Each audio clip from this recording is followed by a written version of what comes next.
I still have no satisfactory explanation to offer. The affair remains as mysterious, as hideous, as macabre as it did 5 years ago, when I was stationed in Corsica in 1880. But of this I am persuaded. Had I possessed sufficient strength of purpose, I might have ensured that the disaster was averted altogether.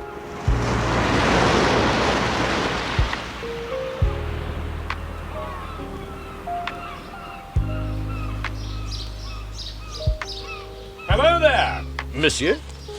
Enjoying the view? Magnificent, isn't it? It has its charm, certainly. I don't believe we've met, sir. John Rowell. Bermutier, monsieur. Enchanted. Aren't you the investigating magistrate for Ajaccio? That's right. Judging by the newspaper, you're kept pretty busy. Busier than I could wish. But on a Sunday, at least, you're entitled to relax. It's a welcome change to be out of the office, yes. Look, my villa's not far away. If you can spare the time, I'd be delighted if you would join me for a drink.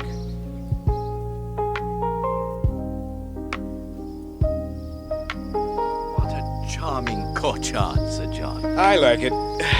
All the advantages of being in the open air, but the vine veranda keeps the sun from frying you. Olivier. Sir. What about a drink for our guest? Certainly, sir. Wine? Beer? Oh, beer would be delicious, thank you. Sir. I must confess to something, monsieur. You, contrived for me to invite you here. Something rather like that, yes. You were curious about the foreign recluse? Intensely. I'm flattered. But believe me, I shouldn't have brought you up to the house if I hadn't felt the need for some civilized conversation. Isolation's all very fine, provided you can break it up with a little gregariousness now and again. You're accustomed to being on your own a good deal. I'm accustomed to living away from my own kind. I believe you've traveled widely. Yes, I've been fortunate to have been able to visit most of the places I was curious about. Africa, India, Burma, South America. Brought you to Corsica. Now that's a longish story, Bermutier, and I shall let it unfold of its own accord. But presently, when we've finished our drinks, I'll show you around the house and satisfy your curiosity at the same time. And I suppose you'd call this the study. You have a remarkable collection of guns, Sir John. Hunting has been an obsession of mine since I was a boy. A quarter of a century of slaughter. Extraordinary. And useless. I've given it up now. But I understood you'd bought rifles and pistols locally. Oh, yes, I like to keep in practice, and new weapons still intrigue me. But I don't hunt wild creatures any longer. Targets content me now. You've had enough of danger and excitement? Not entirely. The only difference is that where once I pursued danger, now it follows me. You see that silk screen over there? What, the black silk? Embroidered with flowers? It came from Japan. Striking, isn't it? Beautiful. But somber. Yes. Just move the screen to your left, monsieur, and you'll appreciate how correct your choice of the word somber was. Good God. The most dangerous game of all. But surely this is a human hand. Indeed it is. But Sir John, this is macabre. A human hand chained to the wall. Why does one chain a wild beast, sir? I suppose to prevent it from attacking you. Exactly. And that hand is chained for the same reason. If this is a joke, I can only presume it is, then I find it far too gruesome for my liking. It's obscene. It's implacable.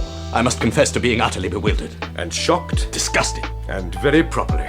Your sentiments do you credit, and I say that with complete sincerity. Then why, in heaven's name, why keep that awful thing in your study? Sit down, monsieur, please, and I'll try to explain. One of the first principles of hunting most big game is to provide a bait for the animal you're after. Yes, I can understand that. But that hand is a bait. For what? For the man who owns it. I find this conversation extremely distasteful. Someday, or some night, he'll come for it. And when he does, he'll find me ready and waiting for him. But this time, I'll make sure of him myself. I thought at first that Sir John must be insane. But during a subsequent visit to his home, I managed to persuade him to reveal the reason for the presence of that revolting and terrifying object in his home. I recall him in every detail. A great big fellow, attractive, cheerful face, delightful manners, really the most charming of hosts, recounting that story of hate and terror. I'm not sure how familiar you are with recent events on the slave coast of West Africa, Bermutier. I recall very vividly reading accounts of your General Wolseley's campaign against the Ashanti a few years ago. You do? Well, that's helpful, because I was on that expedition. And after its successful conclusion, I stayed on in the hinterland. Must be an appalling place. It's not a place I ever want to set eyes on again. For a time, I was virtually on my own out there. Then, eventually, I received word I was to be joined by a young officer called Ordus. I knew him slightly. Charming chap, extremely conscientious. So that when he was several days overdue, I began to fear something must have happened to him.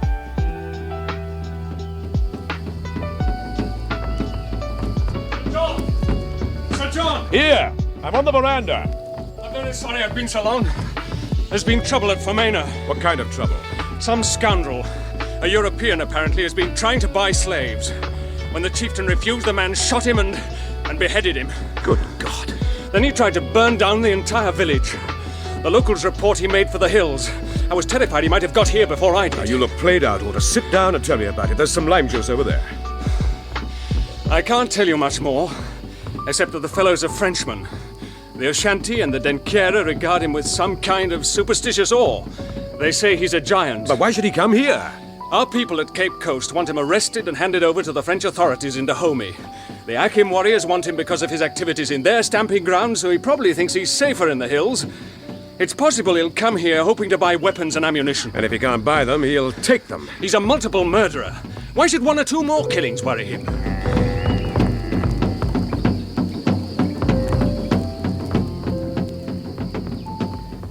It was clear the Frenchman was being followed at a distance by warriors of the Akim tribe. We heard their drums thudding out the message. The giant was on his way towards our encampment. That night, Ordus and I hit on a plan. He would conceal himself on the edge of the jungle with an uninterrupted view of the ramshackle bungalow we called our headquarters.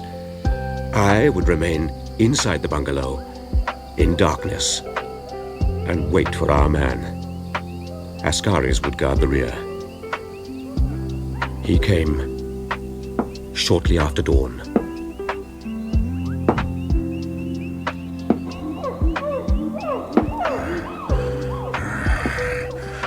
Hello! Hello there!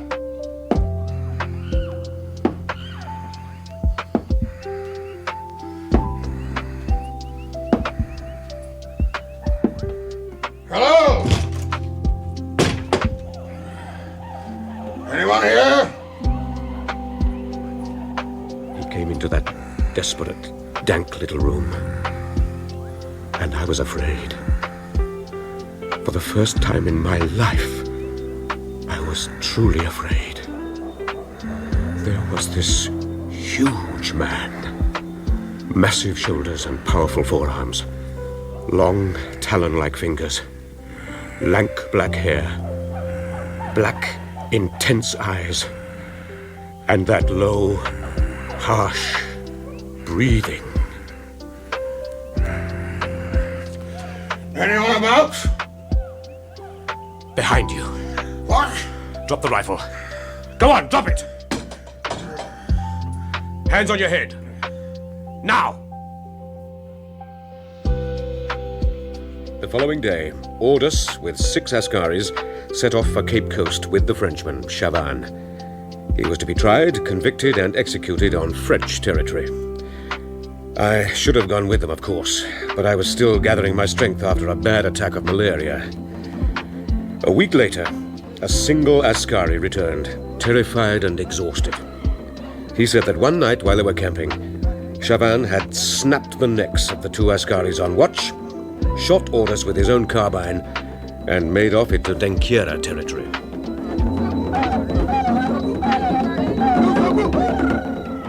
I followed him, tormented by remorse at the death of poor Orders, and determined to execute my own justice on Chavan.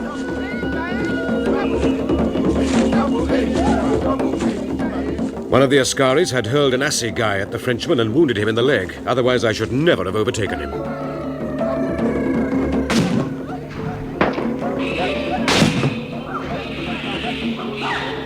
For 2 hours, we played a desperate game on the edge of that dripping forest. And finally, I shattered his left leg, his one good leg. The Akim warriors raced towards him in the dim clearing.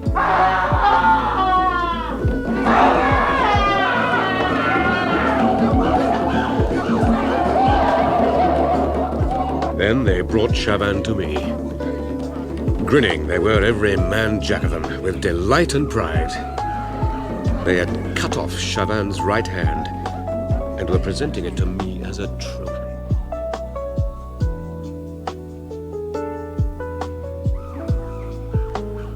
You fool.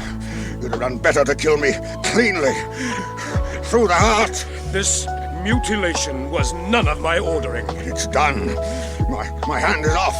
And you shall pay for it. Go where you will. That hand will torment you. Hide where you may. Someday I shall come to reclaim it.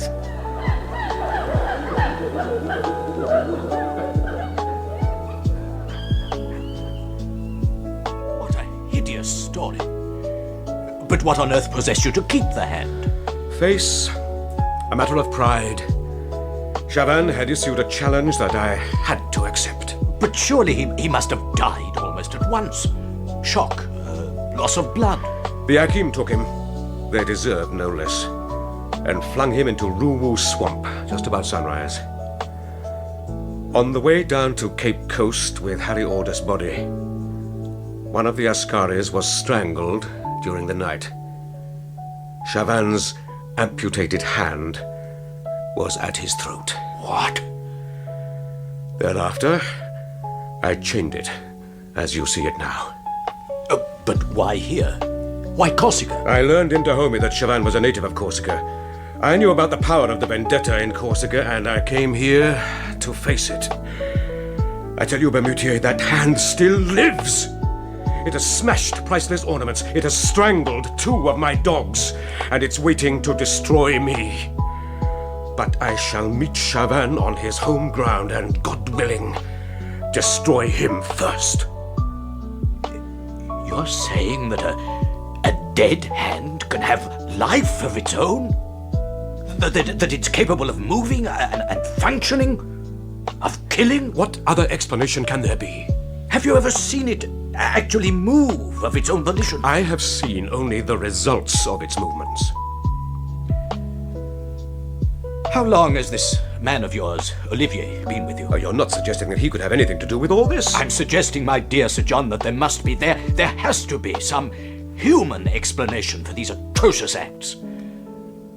I judge you to be as honest and as sane as anyone I've ever met, and for that very reason, I'm convinced that some living person is attempting to manipulate you into madness or death.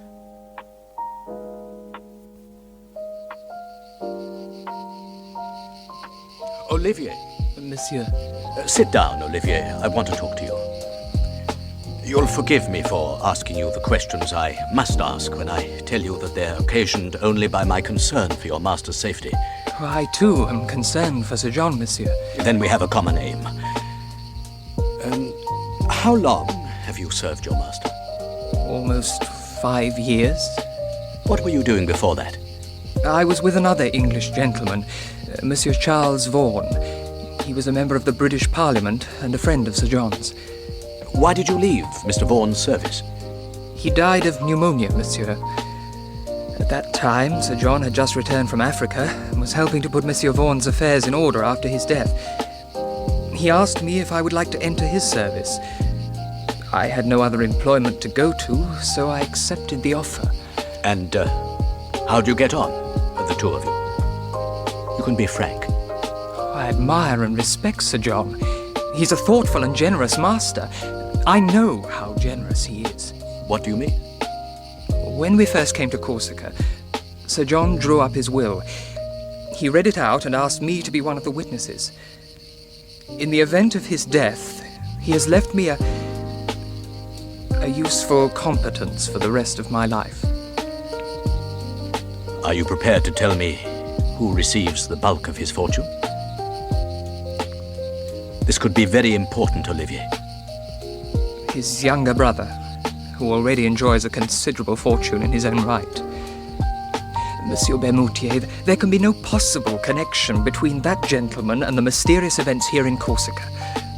Monsieur Piterot lives permanently in Edinburgh and has never once visited this island. You may be sure I took the trouble to verify Olivier's story.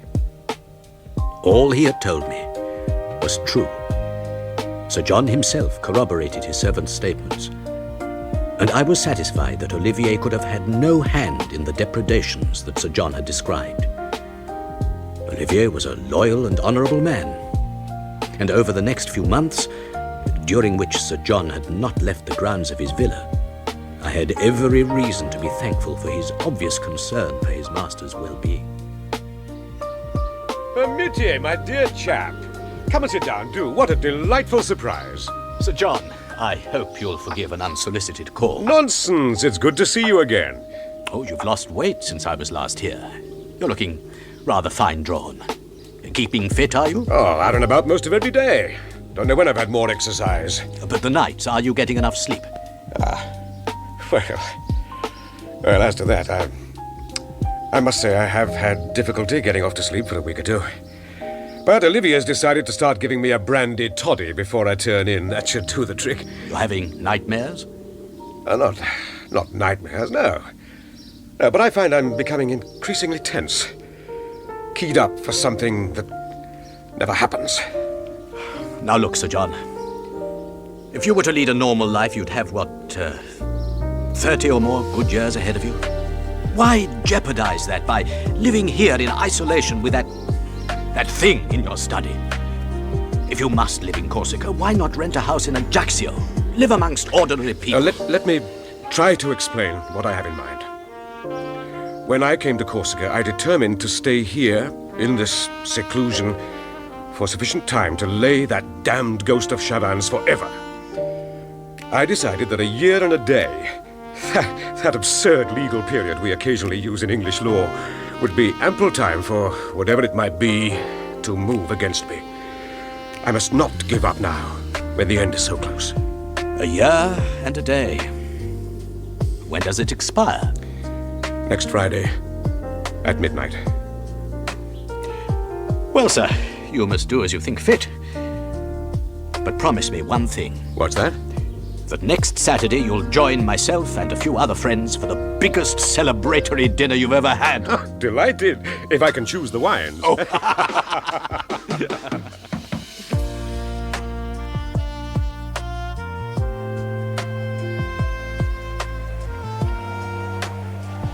Shall I put more coals on the fire, sir? It's too hot in here as it is.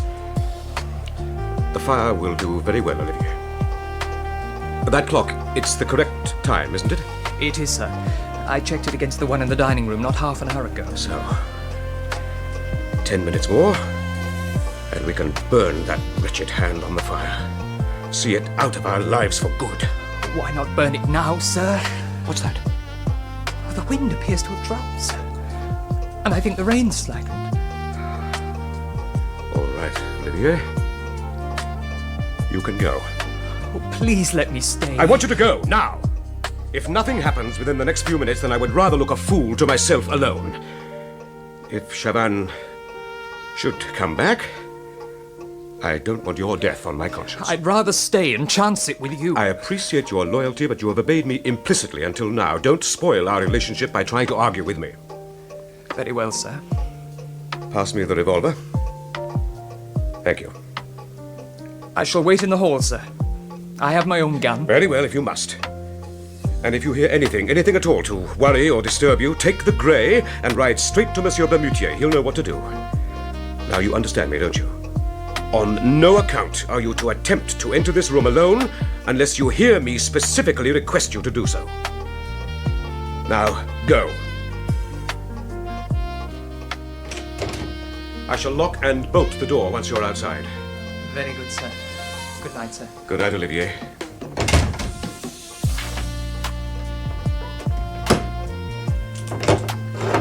All right, Olivier, try the door now. Good bud, sir. Good. I shall go and sit by the fire. And Olivier, Sir? we shall drink a bottle of champagne together once midnight has struck, eh? Yes, sir.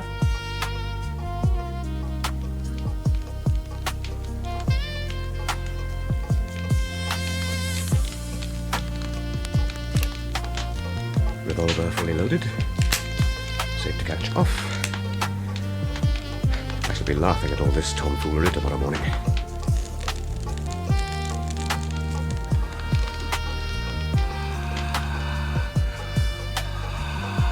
They're breathing. Chavan? Chavan, are you here? I hope so, because I've waited a long time for this rendezvous. Ah, the hand is it! The fingers begin to twitch!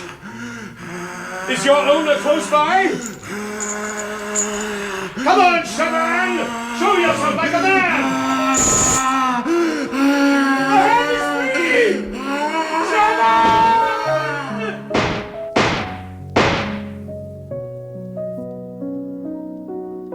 It was dreadful, monsieur.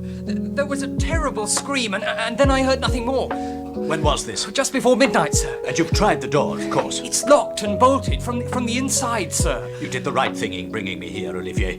If anything untoward has happened to Sir John, and I very much fear something has, then it's better there should be a reliable witness at your side. I'm sure that would have been your master's wish. Now, give me your revolver.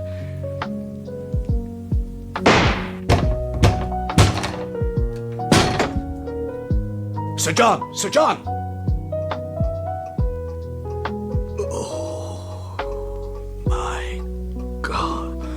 Oh, let me go to him. This is unbelievable. He's dead. And horribly. I wanted to stay with him. I begged to stay.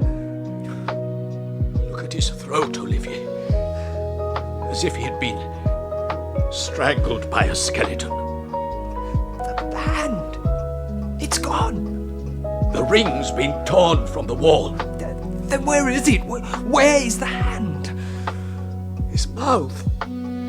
Look at his mouth. Oh, dear God. The finger. He's bitten off. Someone's finger. It's wedged between his teeth. But where is the hand, sir? Where is the hand?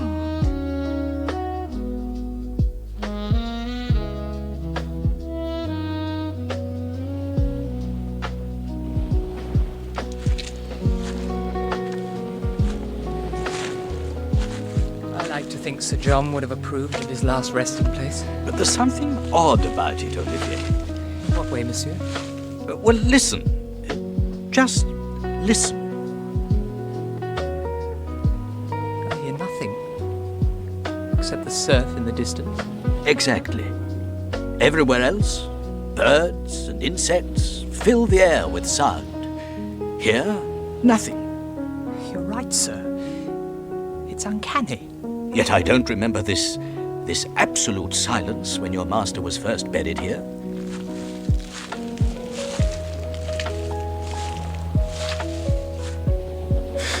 Look, sir! There! On his grave!